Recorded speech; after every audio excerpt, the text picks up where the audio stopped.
Live to mga boss, uncut video to mamaya i-upload natin sa YouTube. Ayun, meron tayong tanggap iPhone 12. Bigla na daw siyang hindi nagta-touch. Hindi siya nabagsak, hindi rin nabasa. Kinabukasan bigla lang daw hindi matouch. So, ayan. Nabuksan ko na para medyo mabilis. Ngayon, ang una natin gagawin dito, syempre hindi siya natatouch. Since wala tayong pag-testing na LCD, ito na lang yung iti-testing natin sa good motherboard. Marami naman tayo nito. Ito yung palatandaan sa LCD, may sticker. Iti-testing natin.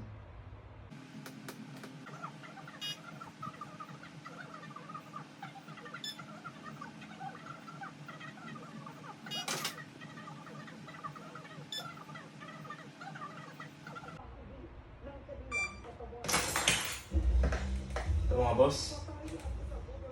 So, testing muna natin ng ibang motherboard ng LCD kasi original to.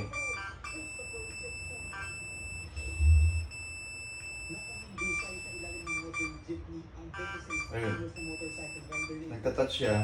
Ibig sabihin, okay itong LCD. Ang sira niya is nasa motherboard.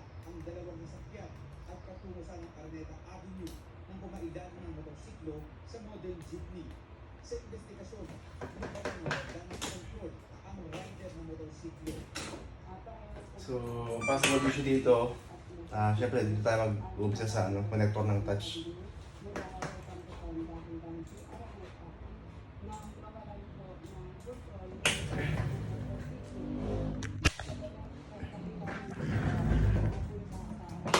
Ito yung motherboard ng iPhone 12.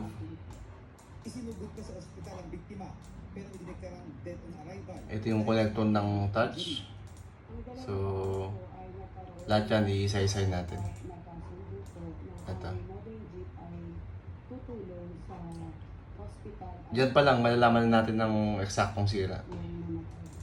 Patuloy na iniimbestigahan Okay. ang kawalan sa kontrol ng sityo. Hindi nila kailangan ng turista. Laging mag-iingat sa daan at suriin ang sakyan bago umalis ng bahay. First of all, ABS-CBN. Nagpapala ang Department of Transportation sa investigation ng paglabag sa batas sa counterflow ay posibleng magresulta sa habang buhay na pangkansela sa lisensya ng motorista. Dito doon, ang pagkakaw ng driver's license ay isang pribilehiyo mula sa gobyerno at sino mang nakalabag ay maharap sa kaukulang parusa depende sa hindi ng paglabag. Nauna rito nag-viral ang video ng isang motoristang matapos mag-counterflow sa highway. 520, normal. 0.036, hindi siya normal. So, dito sa light na to, possible ito yung sira. Kasi ang normal resistance niya is 549. Ngayon, ang name ng line, 5V1 Touch VDDH on connection.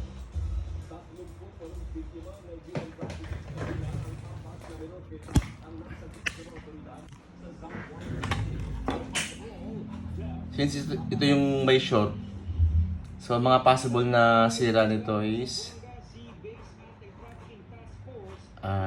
C11693, C8901, ito dito na lang, C8901, C8902 and C8903. Pwede rin ito U8910, pero base sa experience ko madalas sa mga capacitor. Ngayon rumelekta siya dito sa U8910. Ito yung touch boost IC. Itong din niya ang dahilan kung bakit siya biglang hindi nagtatouch. Okay, saan natin mga boss? Ay, hirap lang walang videographer. 24 sa kanila ay mga babae at 4 ang menor de edad. Base sa impormasyon, sa ibang probinsya sa bansa ang mga biktima. 8 sa mga babaeng biktima ay may valid na So ito yung first diagnose natin. visa patungong China. Apat sa kanila, ni-recruit 0.013. sa China. Basic siya. Na paraan. Napag-alaman din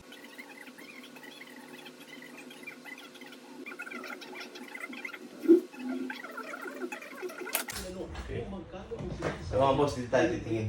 Kasi may lumalabo pa. Hindi na ito inaalam ni Jeffrey. Mas importante o mano ay maghanap ng pambayad para hindi makasulan. Para sa akin, sir, mahal eh. Kasi natira din ako sa probinsya eh. Sa Bicol. Mas mura din eh. Kala sa Pangasinan. Visual checking pa lang, kita na yung sira. Ang sinabi ni Jeffrey, na sa pag-aaral ng grupo ng mga electric cooperatives sa probinsya, may 10 electric cooperatives na mas mura ang overall na singil kesa narko. Ito mga boss, Sa 5 hanggang 11 pesos ang singil kumpara sa average na singil ng narko. Kung mapapansin nyo to, pesos noong 2024. Wala kasing profit. meron siyang corrosion. So possible na pasukan ng tubig. O gagawin kumita para sa kanyang shareholders Double check o natin. sa ng kumpanya.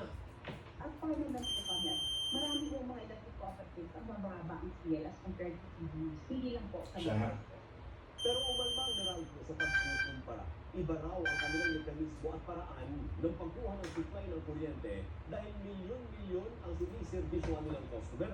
Kaya obligado silang kumuha ng mas mahal. So ang main sira niya is Kalahati kasi ng Ito. supply ng Meralco galing sa mga plantang gumagana sa C8901. Mas mahal kumpara naman sa coal. Ito yung nag-short na capacitor. Hindi kakasya So, buti ang nasa labas lang. puro coal lang. Kasi pag nato nandito siya, At may mandato Mabibiyak pa tayo ng ano, sa gobyerno ng na metal dito. suportahan ang natural gas.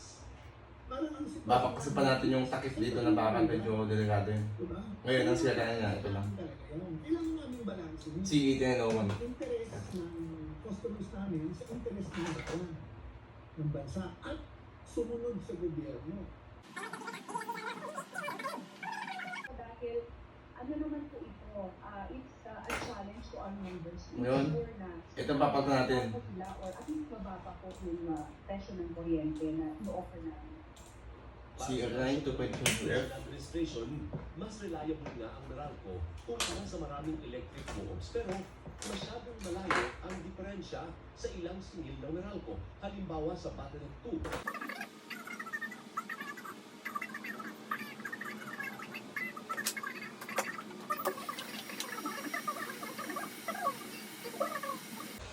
Kung sa customers na alam yun, sa kagulat tayo.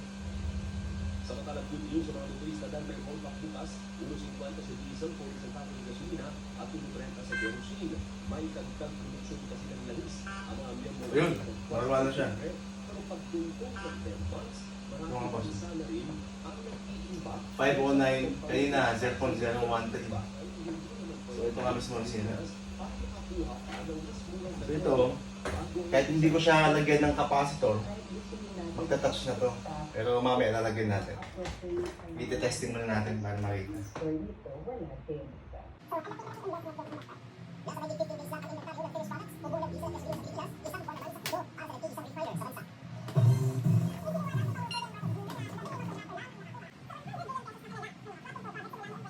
Site kung saan pwedeng magsumbok ang publiko kapag may napapansin silang maanumanyang flood control project sa kanilang lugar. Ngayon mga boss, ito yung motherboard. Testing. Another disturbing assessment.